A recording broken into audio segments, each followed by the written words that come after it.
Boa noite, meus irmãos. A paz seja convosco. Vamos aqui hoje agradecer a Deus por cada vida, esses jovens aqui, né?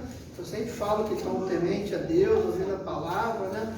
Mesmo sabendo hoje que tem tantas coisinhas que eles podiam estar fazendo, né? Jogando, estamos vendo um filme, mas eles estão aqui para ouvir o que é de melhor. A Bíblia diz: lembra do teu Criador no dia da tua mocidade, para que não venham dias nos quais você não tenha prazer nele.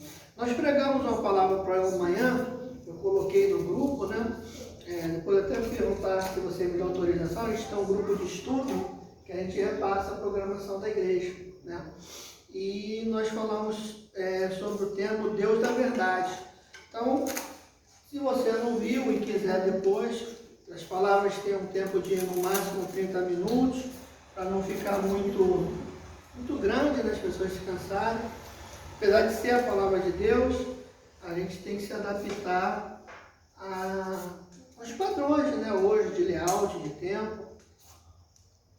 Até porque a Bíblia não será, em hipótese nenhuma, por quantidade, né? Nem a palavra de Deus é pela sua qualidade, pela excelência da palavra em si, não pela quantidade. Jesus ele diz que não é pelo muito falar que seríamos ouvidos. Jesus ele pregou por parábola na sua simplicidade. Então, nós falamos de manhã do Deus da verdade, né? Falamos um pouco sobre o conceito da verdade, falamos um pouco da mitologia, né? Da palavra verdade, nua e crua. Falamos sobre Deuteronômio 32:4, que é: filho, se você meter o pé aí, Antônio, você vai balançar aí. Que é: ele é a rocha, cuba a obra, Deuteronômio 32:4, que nós pregamos de manhã. Ele é a rocha, cuba a obra, cuja obra é perfeita, e todos os seus caminhos são justiça. Deus, ele é a verdade, nele não há injustiça, ele é justo e reto. E tomamos o cuidado de explicar, né? Aqui tem no máximo aqui entre 15 e 20 palavras, mas com vários verbos, né? Vários núcleos de verbos, né? Que dá muita coisa. Então ele é a nossa rocha. Então nós explicamos sobre Cristo ser o alicerce de uma fé cristã, sobre Cristo ser aquilo que nos sustenta, né? Nos dias difíceis, nos dias maus. Para os dias bons e para os dias maus, todos esses dias a Deus, né? Para todos esses dias a Deus. E ele é a nossa rocha. Cubra a obra perfeita. Falamos da perfeição de Deus um pouco, né? Porque são padrões, né? Verdade, perfeições, são justiça, são padrões hoje corrompidos. Todos esses padrões humanamente são corrompidos, né? A verdade nós não a vemos mais em lugar nenhum, né? Só a verdade do Senhor. Tudo há uma mitigação, há um ambiente de falsidade, tudo, nas relações interpessoais, nos religiosos, infelizmente na instituição, igreja. E muitas das vezes esses padrões bíblicos pregados geram desconforto, questionamentos, né? Nós, quando às vezes falamos alguma coisa sobre verdade, nós queremos trabalhar com padrões humanos, mas a verdade de Deus é acima de todas as coisas, né? É uma verdade bíblica, é uma verdade inarrável, é uma verdade que a mente humana ela não consegue alcançar. Deus ele não mente mesmo, né? Ele não maqueia coisas. E nós falamos também sobre caminhos de justiça, né? A justiça, a verdadeira justiça divina, que não olha a quem, que retribui, a justa retribuição a cada um da maneira que lhe apraz, não a nossa, que é uma justiça retributiva, mas dependendo da pessoa nem é assim. Então, como Moisés, né, escreveu esse versículo nas suas palavras finais, ele fala isso, já está se preparando para subir para morrer. Ele passou em Deuteronômio 32:4 uma gama muito grande de informações, como Deus como nosso alicerce, como Deus como tem uma obra perfeita na nossa vida, como Deus, né? Todos os caminhos dele são justiça, né? Como compreender que os caminhos de Deus são justos, quando muitas das vezes nós sofremos tantas injustiças, né? Deus é um Deus de justiça, meu irmão. E Ele está vendo cada injustiça que faz contra você. E esses caminhos de Deus são justiça. Nós não entendemos, às vezes, por que nós passamos pelas injustiças. E muitas das vezes, quando nós passamos pelas injustiças, nós achamos que aquilo está errado. Mas Deus, Ele não se engana. Às vezes, vem sobre a nossa vida um levante, uma ofensa, sabe, do nada, uma agressão, uma perseguição no trabalho, uma pessoa que se levanta contra você, uma circunstância da vida, uma doença, e leva-nos a questionar o porquê isso está acontecendo. Mas se você tiver Deus, você pode compreender e ter a certeza de uma coisa: todas as coisas ao lado de Deus se transformarão em bênção em tua vida. A Bíblia, ela diz que todas as coisas contribuem para o bem daquele que ama a Deus. Os caminhos de Deus são perfeitos, ainda que nós não vejamos a obra completa. E o crente tem que crer nisso. E ele fala sobre Deus é a verdade, e não há nele injustiça. Ele é justo e reto. Então, Moisés, tudo isso nós falamos pela manhã, só estamos fazendo uma pequena introdução. Nós vimos realmente todos esses conceitos bíblicos de que Deus é o Deus da verdade, não essa verdade mitigada, mas uma verdade espiritual. E eu concluo o resumo da manhã, porque se Deus, Ele é a verdade, né? Se tudo que Deus está falando é verdade, a Bíblia garante muitas bênçãos para nós, muitas promessas. A Bíblia chega a falar em Números 4:24 ou 24:4, quando Balaão fala: Deus não é filho do homem para que minta, nem dele que se arrependa. Então, todas as promessas bíblicas, a Bíblia tem muitas promessas. Segundo alguns teólogos, o estudo, há 366 promessas na Bíblia, o que representaria uma promessa por ano, até contemplando o bissexto. É óbvio que esses estudos, às vezes, eu não me debrucei, não vi a seriedade do meio, mas essa fala. Mas a questão é que se há 366, se há 2, se há 4, todas as promessas de Deus para a nossa vida, ela hão de ser cumprida, porque Deus é verdade. Amém, igreja? Amém. Se Deus é verdade, todas as promessas dele para a minha vida hão de se cumprir. Só que essa foi aqui, nós paramos por aqui. Da mesma maneira que todas as promessas do Senhor há de nos alcançar, promessas que, sabe, nos tocam o íntimo, crede no Senhor Jesus, será salvo tu e tua casa. Ou seja, basta um aceitar Jesus na casa, e a promessa de Deus que todos eles serão alcançados, nem que seja no último minuto. A promessa de que Deus, Ele ouve a oração de um justo pode muito em seus efeitos, são promessas. Mas da mesma maneira que as promessas de Deus, elas vão se cumprir, a correção do Senhor também há de se cumprir. Então, naquilo que o Senhor fala, repreende, que um homem que desce à sepultura, sem o arrependimento e sem reconhecer que Jesus Cristo é o Senhor, ele há de passar a eternidade separado de Deus. Da mesma forma que o Senhor Jesus fala que ficarão de fora os adúlteros, os mentirosos, os invejosos e tanta outra gama que seria objeto de estudo, de condutas que nos afastam de Deus, assim também o será. Então, crer que Deus é verdade causa em nós um temor muito grande do que seria, né, esta verdade para a nossa vida, né? O que seria a verdade, né? O que seria isso? Como poderíamos trabalhar com isso? Então, a primeira coisa, Cristo, ele também é a verdade. Deus e Jesus são uno. João 1,14 vai falar: o Verbo se fez carne e habitou entre nós. Vimos na sua glória, a glória como do unigênito Pai, cheio de graça e cheio de verdade. Irmãos, antes de Deus, antes de Jesus, o mundo espiritual era nublado. O homem chegava através do Senhor, através da figura do sumo sacerdote, uma figura humana que entrava de ano em ano. A expiação era anual, mas havia festas típicas, onde se matava cabritos, carneiros, e espargia o sangue para que fosse perdoado. Havia uma barreira entre Deus e o homem, havia uma falta de compreensão. As pessoas não falavam o nome de Deus, é o tetragrama. O judeu tinha medo de falar o nome de Deus, que, segundo alguns teólogos, pode ser Javé, Jeová ou Joaquim. Havia um receio muito grande. O homem tinha muito mais um temor de Deus do que o conhecimento de Deus.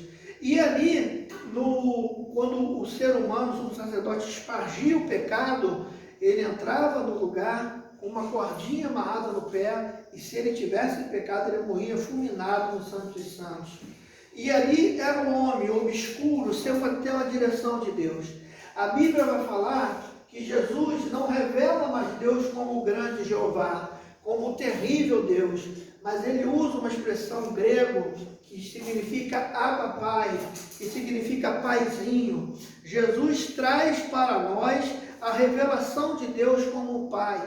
Se você hoje crê que Deus é teu Pai, se você crê hoje nessa proximidade, foi necessário que Deus viesse à terra, revelasse a nós, e em Cristo nós tivéssemos a compreensão. O apóstolo Paulo vai falar em Colossenses que ele expôs principados e potestades e o destroçou. Ou seja, nós não tínhamos a noção do mundo espiritual, de demônios, de espíritos demoníacos, que lutam, que militam contra o homem, que nos afasta de Deus, que levam o homem, não que ele faça isso, mas pegam já a pré-inclinação do homem à maldade e potencializa isso, potencializa o vício, potencializa o homicídio, potencializa a crueldade, e ali o ser humano que não tem Deus, muitas das vezes está sendo tua vida gerida por legiões de demônios. Todas essas revelações foram feitas através de Jesus. E João vai falar, o verbo se fez carne. Deus se fez carne e habitou entre nós. E ele é a personificação da verdade. Jesus Cristo é a verdade. Quando a Bíblia diz em João 8,32, se o Filho vos libertar, verdadeiramente sereis livres. Isso significa realmente a verdade de Deus. Nós temos que aprender, meus irmãos, que Deus realmente, Ele nos ensina. Fica quietinho, filho. Deus nos ensina, de alguma maneira, a vermos a verdade. Hoje eu estava estudando, né, para minhas coisas pessoais, e estava estudando direitos humanos, né? E eu estava vendo a incompatibilidade, né? O professor que nem conhece a Deus estava falando do julgamento de Jesus Cristo. Erros crachos ali do julgamento. Tem a sentença da morte de Jesus, está no museu da Espanha. Tem lá a sentença da morte de Jesus Cristo por Pilatos. Ou seja, houve. Só que ali houve uma série de violações. Primeiro, qual a tipicidade, né? Qual o crime que ele cometeu? Segundo, por que da crueldade da pena? Terceiro, por que não houve um recurso? Tudo isso, o direito romano já ofertava. O próprio judeu, naquele momento, ele já quebrou uma série de normas introdutórias de leis que já existiam. Então, meu irmão, quando eu vejo isso, eu não posso compactuar com o julgamento na vida do outro, contra querer que o outro seja condenado, contra que o outro venha a ser torturado, morto. Essas atitudes são incompatíveis com a de um cristão. Quando o Verbo se fez carne, ele revelou a Deus sobre a nossa vida e trouxe a maior de todas as responsabilidades. A primeira responsabilidade que o homem nunca, em hipótese alguma, quis abraçar. Temos que amar o nosso próximo como a nós mesmos. Jesus, interpelido, ele diz que a lei, todos aqueles mandamentos da lei, se resumiam a 2 mandamentos. Amarás o Senhor teu Deus acima de todas as coisas e o teu próximo como a ti mesmo. Quando Jesus entra na nossa vida, ele revela o que é certo, o que é errado, o que eu tenho que fazer, o que eu tenho que deixar de fazer, como eu caminho com Jesus, como eu caminho sem, que acontece se eu tomar essa atitude? O que acontece se eu não tomar ela e se eu quiser ser uma pessoa desobediente? A Bíblia vai falar que para Deus, melhor do que sacrifícios de gorduras, tudo é obedecer. Hoje, infelizmente, a palavra de Deus tem sofrido muitas deturpações, mas se você perguntar a Deus, eu ouso falar, você quer aqui uma oferta milionária, tanto um bolo de dinheiro desse tamanho, ou você quer um coração contrito, Deus não trocaria, porque dinheiro é papel fedorento que tem micróbio. Dinheiro, como eu falo, né, é um ótimo servo e um péssimo senhor. Se o dinheiro for o senhor da sua vida, você vai ser arrogante, você vai pisar nas pessoas, você vai matar por causa dele, você vai se achar melhor, você vai ser racista, você vai ser todas as coisas ruins. Mas se ele for teu servo e você souber usar, isso daqui eu vou fazer um churrasco, eu vou viajar, eu vou comprar boas roupas, eu vou ajudar quem precisa, aí ele é muito bom. O dinheiro não é ruim, a relação nossa com ele que é muito ruim. Então, meus irmãos, Jesus, quando se revela como o verbo que se fez carne, a verdade, ele traz para o homem responsabilidades. Irmãos, Deus, essa palavra que eu estou pregando agora, não eu, ou seja, pela palavra, pelo poder da palavra. Talvez você já ouviu ela várias vezes, e talvez antes da sua morte, onde Jesus voltar, você vai ouvir.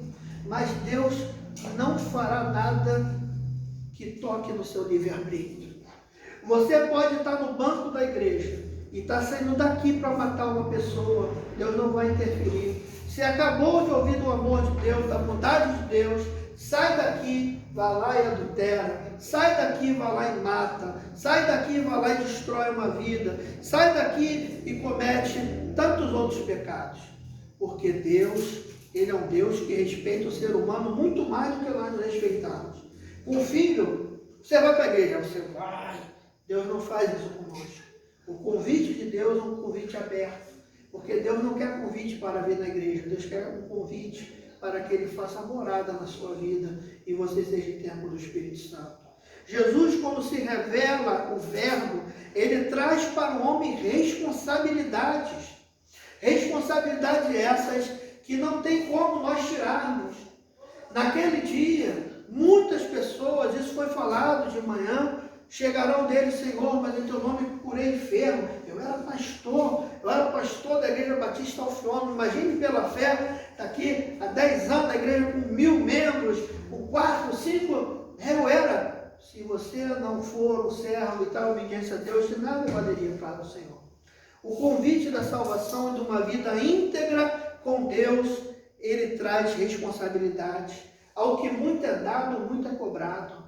Aquele que se diz apóstolo, vice-deus, anjo, já tem alguns que até se apresentam página como querubins, para você ver o grau de insanidade e de aberrações com que a igreja está virando hoje. Ele, em vez de estar achando que isso vai ser honra para ele, isso vai ser uma grande responsabilidade. Jesus, meu irmão, quando veio e se fez carne, ele personificou, ele apresentou o Deus ao homem de uma maneira como ninguém. O último ato de Jesus, morto, quando Jesus morreu, houve um terremoto e o véu do templo se rasgou. E o centurião falou verdadeiramente, esse homem era o Filho de Deus. Acabou ali para as pessoas a necessidade de chegar a Deus, ter que dar uma oferta, ter que matar um bode, ter que pedir ao sumo sacerdote que orasse para ela fosse perdoada. O véu do templo se rasgou. Você está no banheiro, se você tiver temor, você está orando e Deus está te ouvindo. Você está no carro dirigindo, se você tiver de temor, Deus está te ouvindo. Ah, pastor, muitos crentes têm esse lema, mas qual a oração? É de sentado, de joelho? É a oração que o seu coração fique deitado. Eu mesmo fico um pouco de joelho. Eu oro muito assim, debruçado na cama. É como você fala com o Senhor. Deus não é um Deus de liturgias humanas. Na Bíblia só tem 2 liturgias para a igreja obedecer. O batismo e a Santa Ceia, que nós iremos fazer domingo que vem aqui, a nossa primeira Santa Ceia. Se você é convertido e é batizado, eu convido a você a vir ceiar conosco, porque são exigências bíblicas, não é eu que falo esse critério para que você tome ou não tome a ceia do Senhor. Pelo contrário, Paulo diz, examine-se o homem a si mesmo. Então, meus irmãos, Jesus, ele é verdade. João 14,6 diz, respondeu-lhe Jesus, eu sou o caminho, a verdade e a vida, ninguém vê o Pai senão por mim. Eu sou o caminho. Sabe o que isso significa? Não é que Jesus... O que vem na minha cabeça, humanamente, quando Jesus fala, eu sou o caminho, né? Eu trabalho com um paralelo de estrada. Então, para me chegar lá em São João, para onde eu vou agora, eu vou pegar ali a Alameda, eu vou pegar, sabe? Eu vou pegar a ponte, se Deus permitir, linha vermelha, Dutra, onde que eu cheguei. Isso seria o caminho. Só que Jesus é muito maior do que isso. Ele é o abridor de caminho. Ele é o Deus, porque Deus, ele tem uma diferença nossa. Você pega o maior gênio da humanidade. Infelizmente, as maiores descobertas humanas, físicas, nucleares, foram para a guerra, né? A bomba atômica é um ato de engenharia grande, mas o homem usou para isso. O ser humano, ele só consegue construir algo quando eu tenho uma matéria-prima. Deus não precisa disso. Deus formou o universo, como diz o haja de Deus. Gênesis 1 em diante, haja luz, haja o sol, haja a lua. Então, meus irmãos, quando a Bíblia diz que Jesus é o caminho, significa que ele é personificação de tudo aquilo que pode acontecer na tua vida. Eu, humanamente falando, se eu estou agora e tem alguém no hospital e o médico dá aquele boletim, o cérebro dele parou, nós humanos sabemos que acabou. Mas Deus pode reverter isso, você crê? Deus pode reverter. Deus já conseguiu vários testemunhos de fetos que estavam mortos e fez uma sonografia e oraram para aquela mulher e quando foi lá o bebê estava vivo. Não é para a glória do homem, é para a glória de Deus. Deus é o Deus do impossível. A igreja está carente de ver hoje a manifestação do poder de Deus. Há uma, porque oramos pouco, porque somos incrédulos. Há duas, pelo grandíssimo número de testemunhos estelionatários. Mas creia, meu irmão, que quando Deus opera, Ele opera um milagre na tua vida. E eu falo para você nessa noite, nada é impossível para a tua vida. Se você tem um sonho, se você tem uma meta, entregue na mão de Deus, porque Ele é o caminho. Ele é o caminho que vai te dar o sucesso nessa terra. Ele é o caminho que vai te dar a direção na tua casa. Ele é o caminho que te leva a Deus. Ele é o caminho que leva o homem à eternidade. E ele vai falar lá, eu sou o caminho, a verdade e a vida. Ninguém vem ao Pai senão por mim. Jesus é a manifestação da verdade. Falar de verdade é falar de Jesus. É falar do Cristo ressurreto. João 18:37 diz, perguntou Pilatos, então tu és rei? Respondeu Jesus, tu dizes que eu sou rei. E para isso nasci, e para isso vim ao mundo, a fim de dar testemunho da verdade. Todo aquele que é da verdade ouve a minha palavra. Irmãos, ouça com muita perplexidade. A Bíblia usa termos muito pesados para algumas condutas que hoje nós temos que ter todo o cuidado do mundo. Deus olha e fala, são vários pecados, né? Os adultos não darão o reino do céu. Ele não quer saber quem é adulto, vai se doer, vai achar que é certo, que é errado, né? Às vezes você tem justificação, agora uma vez vieram, não, mas minha mulher é doente, é paraplégica, Deus não quer saber disso. Deus diz que os adultos não darão o reino dos céus. E ele não vai herdar, porque ele é verdade, tanto para as coisas boas quanto para a tua sanção. Então, meus irmãos, quando eu vejo isso, né? Jesus falando, eu vim dar testemunho da verdade, todo aquele que é de verdade ouve minha palavra. João, 1 João, fala uma coisa muito, mas muito importante e grave isso.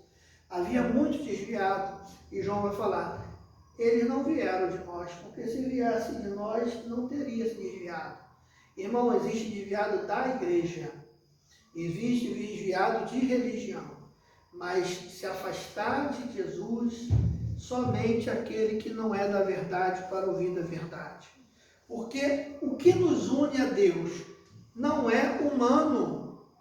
Você não vai ser convertido, levanta sua mão, aceita Jesus, não vai ser a minha persuasão, não vai ser a persuasão de nenhum outro pregador, ainda que ele detenha a melhor oratória possível. O que vai te converter ao Evangelho do Senhor é o selo do Espírito Santo, a palavra de Deus. Muitas das vezes essas pessoas que se dizem afastadas, elas não entenderam, elas não conheceram a verdade. Elas conheceram a tradição humana, corta o cabelo, bota a saia, se não for ali, não fizer isso, não casar cedo, mas ela não conheceu a Jesus.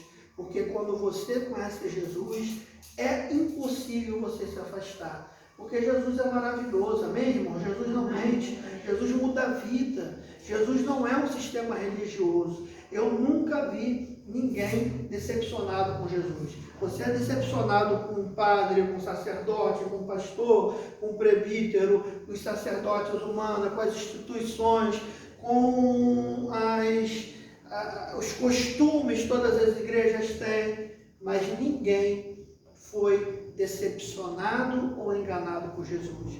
Então, a Igreja Batista Alfa e Ômega, nessa noite, que a palavra de Deus fale melhor o seu coração, que você compreenda que a verdade é Jesus, e Jesus ele está na tua vida. Nós não estamos acostumados com a verdade. A gente confunde, às vezes, verdade com grosseria, verdade com pessoa que já quer nos magoar e fala com tom. A verdade de Deus ela é poderosa. Mas uma coisa eu falo, a Bíblia diz, o Senhor nos feriu e o Senhor nos sarou. Deus pode machucar a gente com a verdade dele, pode nos confrontar, mas ele vai nos salvar por meio dessa verdade. Não troque a sua vida espiritual nunca por elogios, por gracejos. Prefira ouvir a verdade de Deus, ainda que ela venha ser dura, porque é ela que vai transformar a tua vida. Amém, igreja? Amém. Creia no Senhor, creia em Jesus, creia que Ele é aquele que se importa por você, é aquele que ama você de verdade. Ele é o primogênito de Deus dentre os mortos. Pode ligar, filho, por gentileza. Que Deus te abençoe, em nome de Jesus. Amém.